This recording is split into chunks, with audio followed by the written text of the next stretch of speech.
Assalamualaikum dan salam sejahtera. Yang dihormati Tuan Pengerusi Majlis, barisan hakim yang adil lagi bijaksana, guru-guru serta rakan-rakan yang dihormati. Rakan-rakan, ayah dan ibu insan yang paling penting dalam hidup kita kerana adanya ayah dan ibulah kita wujud di dunia ini. Mari dengar cerita saya hari ini, cerita pesan ibu dan ayah. Cuaca tengah hari itu terik sekali. Matahari betul-betul tegak di atas kepala. Bahannya terasa seolah-olah membakar kulit. Pokok-pokok langsung tidak bergoyang menandakan tidak ada angin. Di sebuah lorong kecil terletak di antara rumah setinggan di perkampungan itu kelihatan 3 orang kanak-kanak lelaki berjalan pulang dari sekolah. Masing-masing mengelas beg yang syarat dengan buku. Wajah ketiga-tiga mereka nampak letih dan penat dibasahi peluh. Tetapi mereka tetap meneruskan perjalanan. Tiba-tiba si adik yang paling kecil dengan wajah berkerut mengadu kepada abangnya bahawa dia merasa amat dahaga. Kebetulan mereka lalu di hadapan kedai runcit. Kelihatan beberapa orang kanak-kanak yang lain sedang enak makan aiskrim di situ. Faizal menelan air liur. Tubuhnya terus dibasahi peluh.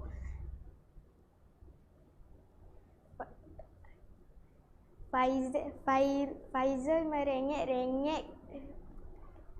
merengek-rengek kerana dahaga. Si abang iaitu Faizal cuba memujuk Faizal kerana rumah mereka sudah hampir. Tetapi apakan daya, Faizal tidak mempunyai wang untuk membeli air, apatah lagi aiskrim untuk adiknya itu. Dia merasa amat kasihan terhadap adiknya itu. Hari ini ibu mereka tidak memberikan mereka wang belanja ke sekolah. Mereka hanya membawa bekal jemput-jemput pisang dan sebotol air masak untuk mengalas perut ketika waktu rehat. Bukan hari ini sahaja mereka tidak membawa wang belanja ke sekolah. Sudah banyak kali mereka ke sekolah dengan membawa air dan biskut atau roti saja. Kehidupan mereka tidak semewah seperti kanak-kanak yang lain. Mereka makan ala kadar sahaja kerana ibu bapa mereka terpaksa menjimatkan duit bagi menyara persekolahan mereka. Disebabkan kekurangan wang jugalah mereka terpaksa berjalan kaki pergi dan balik sekolah yang terletak 2 kilometer dari rumah mereka. Rakan-rakan bagi Faizal dan Fairuz. Mereka sudah biasa dengan keadaan itu. Tetapi mereka kasihan terhadap Faizal yang masih kecil dan tidak tahu apa-apa itu. Tentu dia tidak faham mengapa mereka semua terpaksa berjalan kaki pergi dan balik sekolah. Tidak naik bas atau dihantar oleh ibu bapa seperti kanak-kanak yang lain. Hampir setiap hari dia merungut letih dan penat kerana asyik berjalan kaki di tengah panas terik begitu. Faizal, Fairuz dan Faizal sampai ke rumah dengan peluh membasahi baju sekolah mereka. Lega benar perasaan mereka dapat sampai ke rumah setelah setengah jam berjalan kaki di tengah panas terik begitu. Ibu segera menghidangkan nasi di atas meja dapur. Selepas menyalin pakaian sekolah, Fairuz dan Faizal segera menerpa ke dapur kerana perut mereka memang sangat lapar. Tetapi tiba-tiba Faizal memberontak tidak mahu makan. Kerana setiap hari berlaukkan telur dan nasi. Ibunya dengan sayu memujuk Faizal supaya makan makanan yang telah dihidangkan. Faizal terus membentak nak makan makanan yang sedap-sedap seperti ayam, daging yang tidak mampu disediakan oleh ibunya. Namun Faizal memarahi ibunya kerana dia tidak faham mengapa ayah dan ibunya sering memberikan alasan tidak ada duit. Ibu memujuk Faizal sambil mengusap-ngusap kepala anaknya. Ibu menerangkan kesusahan dan kepayahan ayahnya mencari rezeki demi membesarkan anak-anaknya dengan baik.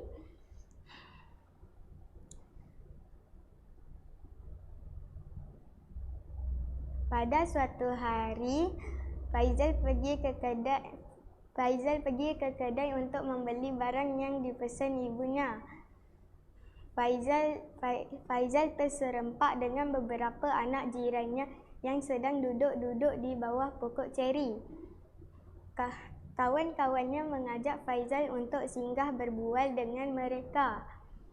Tetapi tiba-tiba perbualan mereka bertukar menjadi sesuatu yang tidak disangka-sangka oleh Faizal. Rupa-rupanya mereka bertiga merancang untuk mencuri beberapa buah kedai runcit. Hati Faizal mula berdebar-debar dan cemas. Kawan-kawannya mengajak Faizal untuk turut serta dalam rancangan mereka. Faizal menggelengkan kepalanya menandakan tidak setuju. Seumur hayatnya, belum pernah pun dia berniat untuk mencuri. Sejak kecil, ayah dan ibunya sering memberikan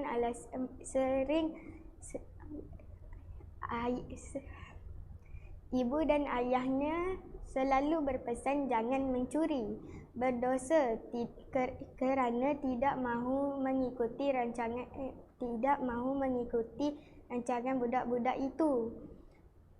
Faizal diminta untuk merahsiakan rancangan mereka. Faizal mengangguk, tetapi perasaannya hanya Tuhan yang tahu.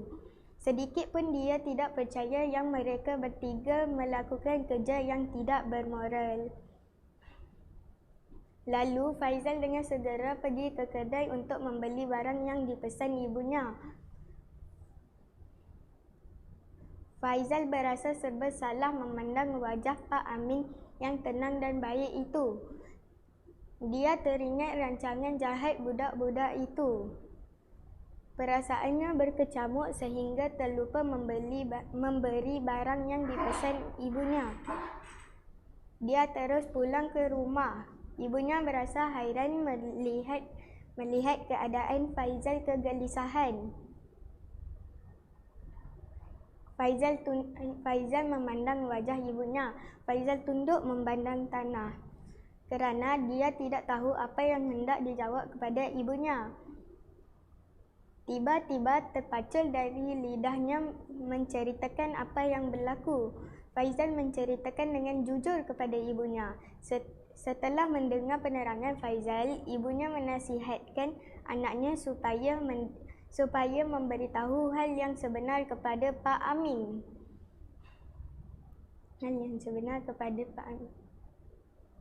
Faizal berasa lebih bersemangat dan kepada Pak Amin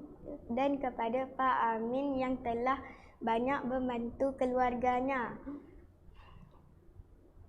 Faizal berasa lega dapat membantu Pak Amin sebelum apa-apa berlaku kepadanya. Wahai rakan-rakan sekalian, tanpa ayah dan ibu tiadalah kita. Siapalah kita tanpa ayah dan ibu yang melahirkan kita? Walau sesiapa pun ayah dan ibu kita yang melahirkan kita, mereka tetap melahirkan kita. Mereka tetap ayah dan ibu yang melahirkan kita. Sekian, terima kasih.